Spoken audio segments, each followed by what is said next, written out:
Each time our illustrators release new stamp sets, we have a blog hop where they show card samples made with their new sets. This month, one of Becky Oler's cards took my breath away with a fun coloring technique featuring her new stamp set, Bold Blooms. I hadn't seen this technique before, so I texted her and I told her that I was stealing it for an episode of Stamp TV. This technique is super easy, lots of fun, and looks like $1,000,000. Let me show you the tools and products you need to do this technique. First, you're going to need some cardstock. And for this card, I'm going to use some of the Gina Designs Turquoise Sea, the black onyx, and the white. You're going to need some embossing powder, and I'm using the Stampendous Fine Detail White Powder. I'm also going to use an Embossing Magic anti-static pad to remove static from the front of the card and also to absorb any oil or debris that's on the card so that the embossing powder only sticks to where you want it. For my card project, I'm going to use the Swiss Dot Cuttlebug folder. Now you're going to need some ink too. I'm using the Gina Designs Black Onyx ink and also some Versamark ink for my embossing.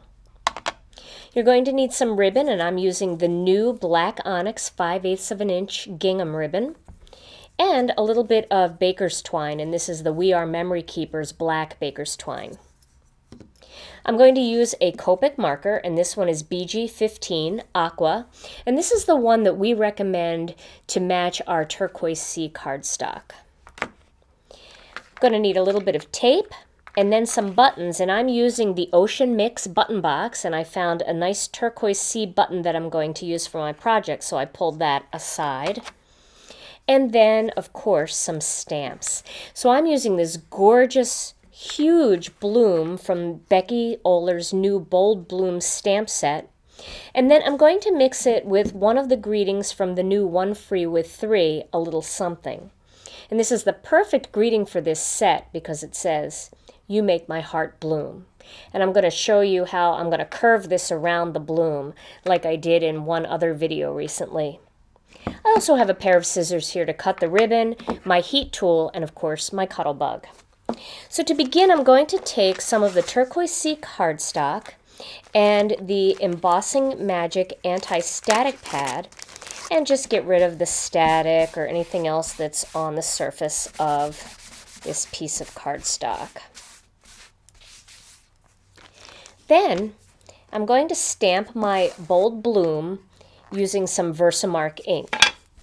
Now for a flower this big, you could stamp it right in the center of the card if you want, but I'm going to bring it in just on an angle, the same exact way Becky did in her card sample, because I think that looks really pretty, almost like the flowers kind of getting in the way of your photograph. It's a really nice look. Okay, so I really inked that up. That's a big stamp. I inked that up really well with Versamark, and then I'm just bringing that in right here on the corner like this. And you do have to put a little bit of extra pressure in all the different spots when you're dealing with a stamp this big. So now I have that bloom stamped in Versamark, and I'm going to take this Stampendous Fine Detail White Powder and sprinkle that over the surface of where I just stamped. And you can see now I have the white powder there. So I'm going to put this aside for just a second, and I want to get rid of this embossing powder so that when I use the heat tool I don't emboss powder that I'm not using. And let me put this away here. And now I'm going to heat this up using my heat tool. It doesn't take very long for fine detail embossing powder to heat up. So once you see it turn nice and bright white, you know it's done. And you don't want to overcook it because you don't want to burn it. Once you burn it, it loses a little bit of that raised edge. Gets a little flatter. Okay, so there is my Bold Bloom. Now, my next step is to, it always curls just a little bit. One thing that you can do is if you have another piece of cardstock that you're going to layer it on, you can do that layering right away to kind of help flatten it out so that it's a little bit flatter when you're working on it. So I think I'm going to do that right now.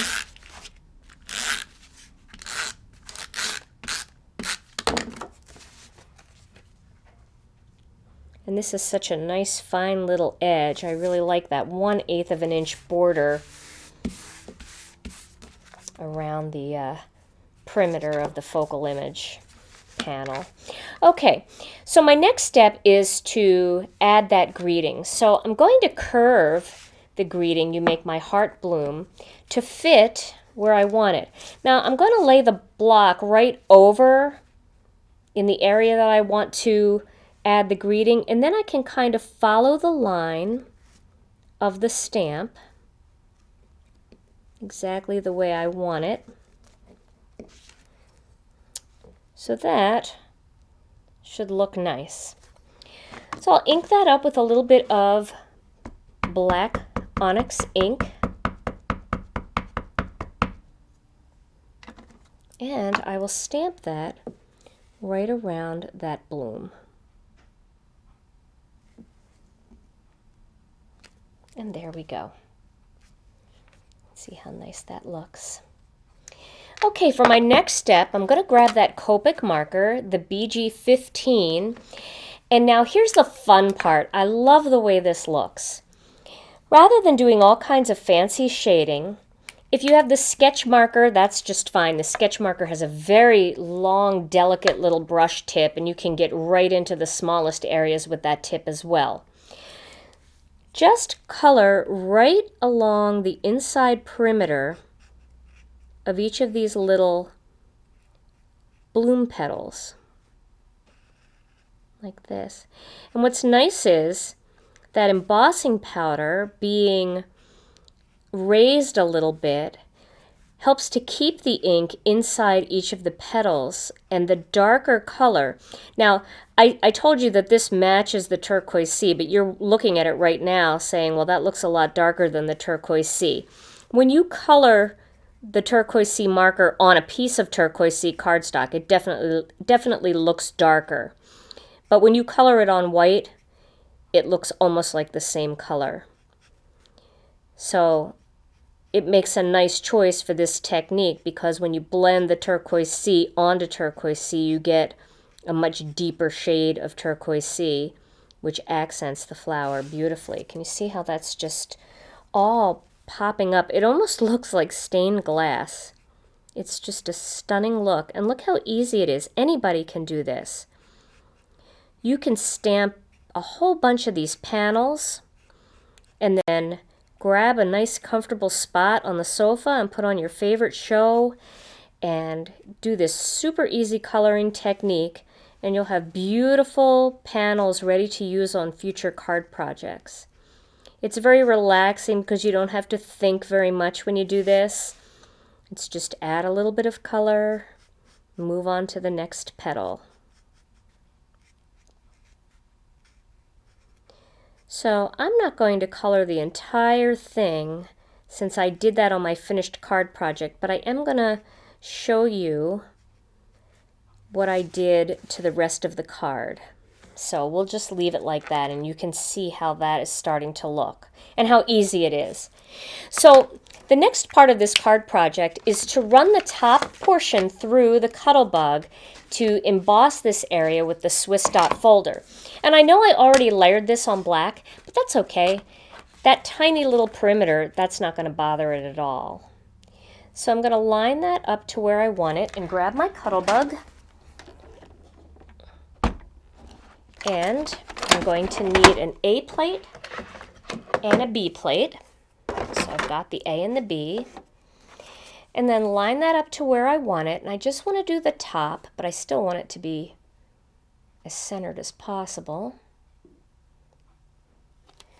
And lay that down, put the B plate on top, and run that through.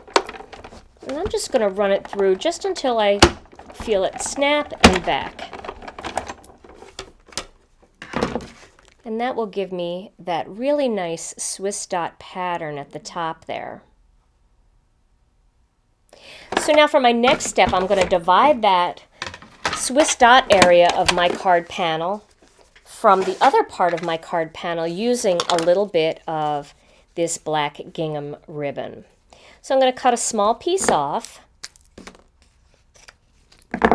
and tighten that around the back using a little bit of mono adhesive. And of course you can turn it over and straighten it out however you want it. Might want it a little higher than that. Okay. And then I'm going to add this cute little turquoise sea button in there.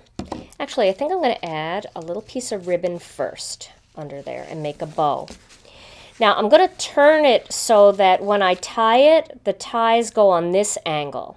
So if I tie it this way, the ties will go on this angle. So you want to tie with your two ends opposite of the way you want them to finish up. So let's start right here, going in this direction. And this way,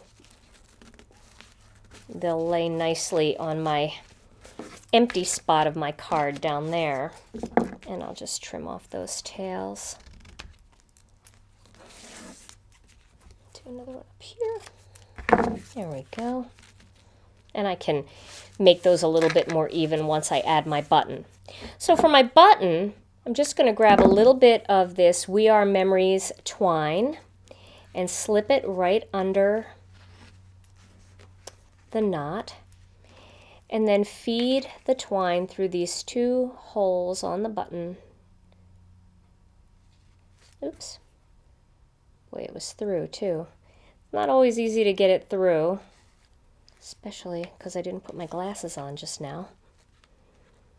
That would make it easier.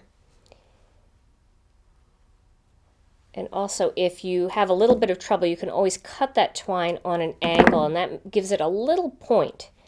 And the point makes it easier to feed through the hole.